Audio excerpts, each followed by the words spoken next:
السلام علیکم ورحمۃ اللہ۔ بہت سے لوگ تلاوت کرتے وقت حرف عین اور حمزہ کی آواز کو مکس کر دیتے ہیں، چنانچہ العالمین کو العالمین پڑھ دیتے ہیں۔ آئیے حرف عین کا بالکل درست مخرج سیکھتے ہیں۔ حرف عین کا مخرج ہے حلق کا درمیانی حصہ، اسے عربی میں وسط حلق کہتے ہیں۔ یہی سے حرف ہا بھی ادا ہوتا ہے۔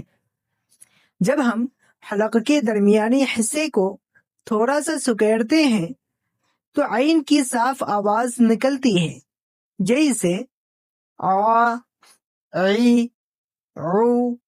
یاد رکھیں، عین کو ادا کرتے وقت جھٹکا نہیں دینا اور نہ ہی اسے ناک میں لے کر جانا ہے، اسے بالکل صاف اور حلق کے بیچ سے نکالنا ہے۔ تجوید کو اسی طرح آسان اور پرکشش انداز میں سیکھنے کے لیے ہمارے چینل دی نیکسٹ ٹاکس کو سبسکرائب کریں۔ جزاکم اللہ خیرہ۔